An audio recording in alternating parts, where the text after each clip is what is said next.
کچھ لوگ سمجھتے ہیں کہ یہ بے پردگی یہ ترقی ہے، یہ ماڈرنزم ہے۔ ایسا نہیں ہے، یہ جہالت تھی۔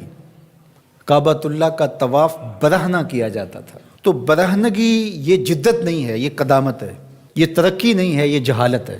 اس سے اسلام نے نکالا ہے، اور پردے کی طرف اسلام انسانیت کو لے کر کے آیا ہے۔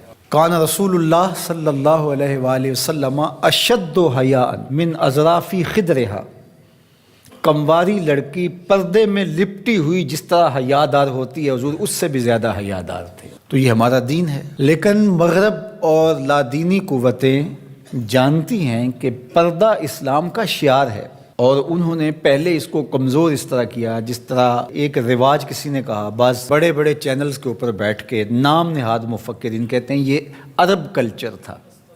عرب کلچر تو برہنگی تھا، عرب کلچر تو برہنہ طواف کرنے کا تھا، گھروں پہ جھنڈے بدکار خواتین کے چھتوں کے اوپر عرب میں لگتے تھے۔ تو یہ پردے کا تصور کلچر نہیں ہے، بلکہ یہ سنت زہرا سلام اللہ علیہا۔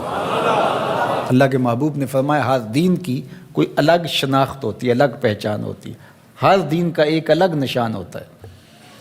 تو اسلام کی وہ خاص چیز، وہ خاص نشان، خاص پہچان پردہ ہے، حیا ہے، اور اگر حیا چلا جائے تو پھر دین بھی چلا جاتا ہے۔ ایک روایت میں فرمایا حیا اور ایمان دو آپس میں جڑی ہوئی چیزیں ہیں، ان میں سے ایک چلا جائے گا پیچھے پیچھے دوسری شے بھی چلی جائے گی۔ تو لادینی قوتیں اس بات کو جانتی ہیں کہ اگر حیا چھین لیں گے تو ایمان اس کے پیچھے پیچھے اس راستے سے جو حیا کے چھننے سے بنے گا، تو انہی قدموں پہ ایمان بھی رخصت ہوتا چلا جائے گا۔ تو لہٰذا ان کو یہ کہو کہ تم ترک ایمان کرو تو یہ تو کبھی راضی نہیں ہوں گے، تو اس لیے انہیں پردے کا ترک کروایا جائے، انہیں حیا کے جوہر سے محروم کیا جائے تاکہ یہ ایمان کے جوہر سے بھی محروم ہو جائیں۔ تو پھر انہوں نے کئی رنگ تراشے، کبھی کہا کہ نظر کا پردہ ہے، کبھی کہا کہ پردہ تو انسان کے دل میں ہوتا ہے۔ تو مجھے بتاؤ آج کا شخص جو شہوتوں سے لتھڑا ہوا ہے، جہاں شہوات کی گندی ہوائیں چل رہی ہیں، اس ماحول کے اندر اگر کوئی یہ بات کہے تو کتنی عجیب ہے، جس ماحول میں تقدس کی باد صبا چلتی تھی اور وہی اترتی تھی، اور جبریل کو وہی لے کر کے آتے صحابہ نے دیکھا تھا، اور قرآن اترتا تھا، اور قرآن پڑھانے والے سکھانے والے خود صاحب قرآن تھے۔ وہ صحابہ، ان کو جب پردے کا حکم دیا گیا اور ان کو نظریں نیچی رکھنے کا حکم دیا گیا، تو میں اور آپ کون ہوتے ہیں؟ جب ابو بکر و عمر کو کہا گیا کہ نگاہوں کو نیچا رکھنا، جب عثمان و علی سے کہا گیا کہ نگاہوں کو نیچا رکھنا، جب سیدہ عائشہ، حضرت ام سلمہ، حضرت میمونہ، حضرت زینب، سیدہ فاطمہ تو زہرا سے کہا گیا کہ تم اپنے پردے کی حفاظت کرنا، تو مجھے بتائیے اس تقدس مآب ماحول کے اندر بھی جب پردہ کرنے کے لیے مومنوں کی ماؤں کو حکم دیا گیا، اور ابو بکر و عمر، عثمان و علی، عشرہ مبشرہ جن کی جنت کی ضمانت بھی رسول اللہ نے دی ہے، تو جب ان کو بھی کہا گیا کہ نگاہوں کو نیچا رکھنا، تو میں اور آپ کس شمار میں ہیں؟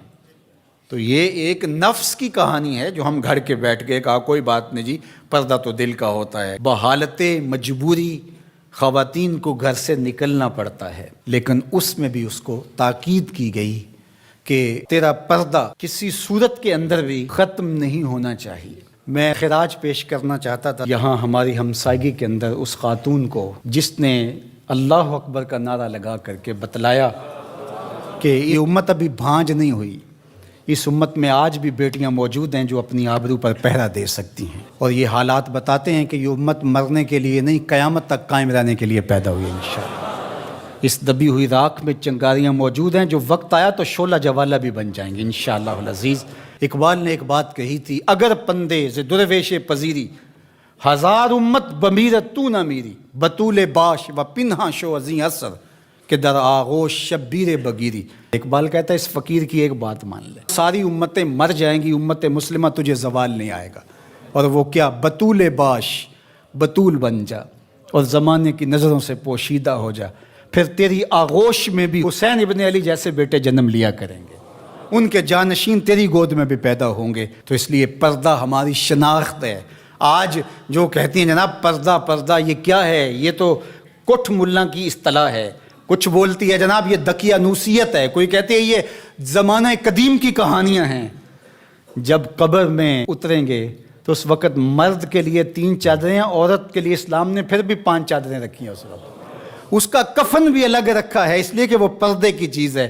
تو کیا کوئی عورت کہتی ہے کہ مجھے اسکرٹ میں دفن کر دیا جائے، میں بے پردہ قبر میں جانا چاہتی ہوں؟